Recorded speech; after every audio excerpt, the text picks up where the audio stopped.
It's November 8th, 2023, and these are your headlines. The cost to Texas taxpayers of educating illegal aliens exceeds $7 billion a year. That's according to a new study from the Huffines Liberty Foundation.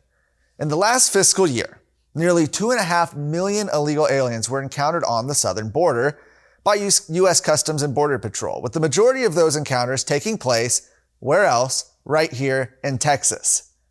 The cost to Texas taxpayers in general is more than $13 billion a year. To put that amount in context, it's more than 10% of Texas's annual spending of $110 billion of state funds. To that end, Huffines Liberty Foundation is taking aim at the education-related handouts from the state to illegal aliens and making the following recommendations, essentially a way to make Texas less attractive for illegal aliens to come and stay.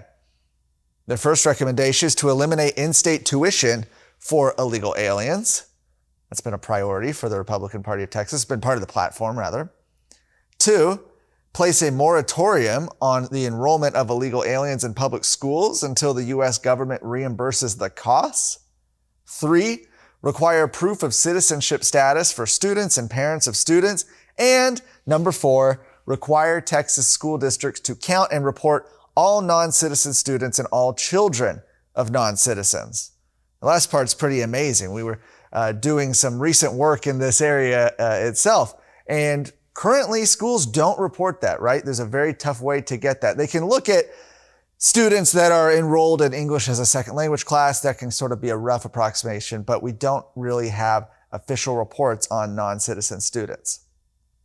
Notably, though, that legislation to eliminate taxpayer-subsidized in-state tuition for illegal aliens, that was not given a hearing in the Texas House, wasn't even filed in the Senate this last session, despite, like I said, it being included in the Republican Party of Texas's platform. Meanwhile, State Senator Drew Springer has asked Governor Abbott to include legislation calling on the federal government to reimburse Texas for educating illegal aliens in public schools to his special session agenda.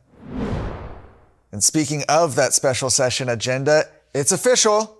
After school choice and border security legislation failed to reach his desk during the most recent special session, Governor Greg Abbott is calling lawmakers back to the Capitol once again. That's right, it's special session number 4.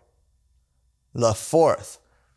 Interestingly, this is, I believe, the first time. There have been 4 special sessions before, but this is the first time there's been a 4th special session in the same year as the regular legislative session. I believe that's the case. Don't look me up. I don't have the records right in front of me, but I believe that is the case. In any situation, it's very rare for sessions to last this long. Now, his priorities, by the way, for this special session, what he has asked lawmakers to tackle, include, like I said, border security and education. Notably, it includes increased funding for law enforcement in the Colony Ridge development north of Houston. We'll talk about that in just a moment. But on education, he has called for lawmakers to pass legislation relating to primary and secondary education, including the establishment of an education savings account program, that's school choice, the certification, compensation, and health coverage of certain public school employees, public school finance system, special education, public schools, measures to support the education of public school students that include certain educational grant programs, reading instructions, and early childhood education, the provision of virtual education, and public school accountability, as well as legislation related to school safety measures and state-funded mechanisms. Now, that's a lot more than just school choice. Now, we had reported on the House's version of school choice legislation, which has coupled education savings account programs with billions of dollars of government expansion of government schools in Texas. Now, the governor's own special session call appears to be mirroring that, saying that he wants to grow schools. He wants billions and billions of dollars extra funding for Texas schools. Whether or not even this program will get through the Texas House that has been traditionally very opposed to school choice, repeatedly opposed to it, remains to be seen this session. Now, the other aspect of the special session is border security legislation. He has called specifically for legislation to do more to release illegal immigration by creating criminal offenses for illegal entry into the state from a foreign nation and illegal re-entry or presence following denial of admission, exclusion, deportation, or removal, authorizing the removal of illegal immigrants from Texas, and providing indemnification and immunity for public officials, employees, or contractors in connection with the foregoing. And also legislation to impede illegal entry into Texas by providing more funding for the construction, operation, and maintenance of border barrier infrastructure, as well as additional funding for the Department of Public Safety for border security operations, including additional expenses and costs due to an increased law enforcement presence to preserve public safety and security in the Colony Ridge development in Liberty County, Texas. That's a lot. Already, while school choice appears to still be up in the air, you have seen some agreements start to be reached between the House and the Senate. Just shortly after he announced the special session yesterday, there were statements from House members and the Senate as well that they had come to an agreement on their border security measures, both the illegal entry legislation as well as the funding for Colony Ridge, extra DPS, and border barrier infrastructures. We expect that those will be voted on in the coming days in both chambers. But school choice, man, that's going to be the sticking point. The special session began last night at 5 p.m. It will run through December 6th. Do you want to see the world around you change? Are you looking for an internship that will help Texans lead the way in our country?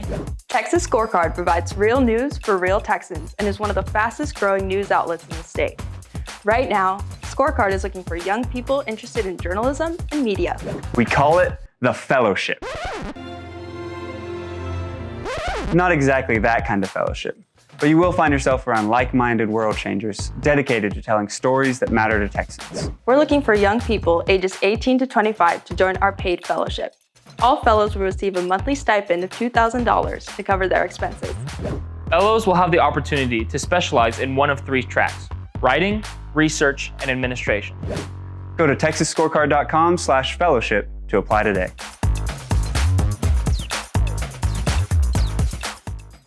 Also happening last night, Texas voters approved 13, lucky number 13, amendments to the Texas Constitution. The only proposed amendment that failed to pass was Proposition 13, actually, which sought to increase the mandatory age of retirement for state justices and judges. Very, very interesting situation there. Like I said yesterday, it's not too often that one of these propositions fails.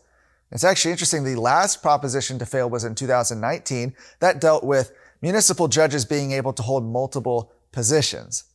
Voters voted against that one. I believe it was 2-1 in 2019. Here we have another proposition about extending the age from 75 to 79 for retirement for justices and judges. Voters rejected that. Let me know in the comments if you have any ideas why that may be. Another election we were watching last night was House District 2, where you saw an open seat, which saw 5 Republicans and 1 Democrat vying for the position.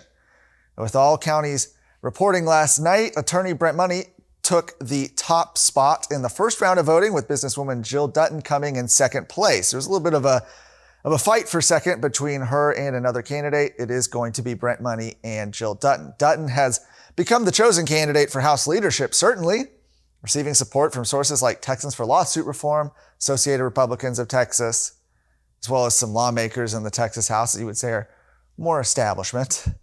Brent Money, meanwhile, has been much more vocal against House leadership, calling for House Speaker Dade Phelan to resign following the failed impeachment of Attorney General Ken Paxton. He also boasts the endorsement of Paxton himself. Now, with neither candidate surpassing 50% of the vote, the race will go to a runoff. The date will be set soon by Governor Abbott. And in Houston, the Houston mayoral race is also going to a runoff. That one is between State Senator John Whitmire and Congresswoman Sheila Jackson Lee.